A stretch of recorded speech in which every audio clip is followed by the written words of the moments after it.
ಬೀಜಗಳಾದಾಗ ಪಾಪ ಅವ್ರಿಗೆ ಏನು ಮಾಡಬೇಕು, ಯಾವಾಗ ಎಲ್ಲೇ ಆರಂಭ ಮಾಡ್ತಾರಲ್ಲ ಅಲ್ಲಿಂದ ಶುರು. ಅದು ಗೊಬ್ಬರಗಳದ್ದು ಅದೇ ಪರಿಸ್ಥಿತಿ ಅದ, ಸಿಕ್ಕಾಪಟ್ಟೆ ತುಟ್ಟಿ ಮಾರ್ಕೆಟ್ನೆಲ್ಲ. ಅದರಲ್ಲಿ ತಕ್ಕಂಗೆ ಮಾರ್ಕೆಟ್ದಾಗ ನಮ್ಮ ಬೆಳೆದ ಬೆಳೆಗೆ ಬೆಲೆ ಇಲ್ಲ.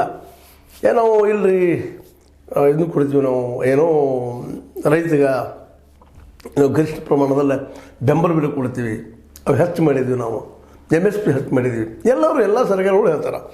ಇಲ್ಲಿ ನಮ್ಮ ಮೋದಿ ಅವರು ಹಿಡ್ಕೊಂಡು ಈ ಕೆಳಗೆ ಬಂದಂಥ ಸಿದ್ದರಾಮಯ್ಯರಾಗಿರ್ಬೋದು, ಪ್ರತಿಯೊಂದು ರಾಜ್ಯದ ಜನ ಆಗಿರ್ಬೋದು, ಕೃಷಿ ಎರಡು ಕಡೆ ಇರೋದರಿಂದಾಗೆ ನಾವು ಕೊಟ್ಟಿವಿ ರೀ, ನಾವು ಮಾಡಿದ್ವಿ ರೀ.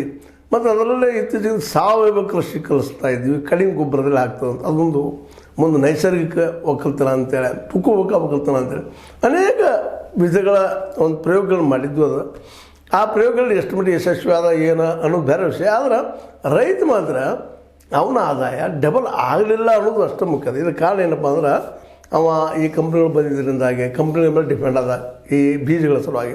ಮತ್ತು ತಾನೇ ಬೀಜ ತಯಾರು ಮಾಡ್ತಾ ಇದ್ದ ಪಾಪ ರೈತ. ತಾನೇ ತಯಾರು ಮಾಡಿಕೊಂಡು ತನಗೆ ಬೇಕಾದಂಥ ತನ್ನ ಭೂಮಿಗೆ, ತನ್ನ ನಿಸರ್ಗಕ್ಕೆ, ತನ್ನ ವಾತಾವರಣಕ್ಕೆ ಹೊಂದುವಂಥ ಬೀಜಗಳನ್ನು ಬಿತ್ತುವುದರಿಂದಾಗಿ ಸಹಜವಾಗಿ ಬೆಳೆ ಚೆನ್ನಾಗಿರ್ತಿತ್ತು. ಆದರೆ ಇನ್ನೂ ನೀರಾವರಿ ಆಗದ ಕಾರಣಕ್ಕಾಗಿ ಮಳೆ ಮೇಲೆ ಡಿಪೆಂಡ್ ಇರೋದರಿಂದಾಗಿ ಭಾಳಷ್ಟು ಲಾಸ್ ಆಗ್ತಿತ್ತು ರೈತ. ಇವರು ಸ್ವಲ್ಪ ಮಟ್ಟಿಗೆ ನೀರಾವರಿಗಳಾಗಿದ್ದರಿಂದಾಗೆ ಯಾವುದೇ ಒಂದು ರೀತಿ ಸಾವಯವ ಕೃಷಿಗಳು ಮಾಡಲಿಕ್ಕೆ ಅನುಕೂಲಗಳಾಗಿದೆ. ಅದು ಬೇಕಾದ ನೀರು ಹಾಸ್ಕೊಳ್ಳಿಕ್ಕೆ ಬರ್ತದಪ್ಪ. ಒಂದು ಕೆರೆಯಿಂದ ಆಗಿರ್ಬೋದು, ಬಾವಿಯಿಂದ ಆಗಿರ್ಬೋದು, ನದಿಯಿಂದ ಆಗಿರ್ಬೋದು, ಅಥವಾ ಮಳೆ ಅದ್ರ ಜೊತೆಗೆ ಆಯಿತು.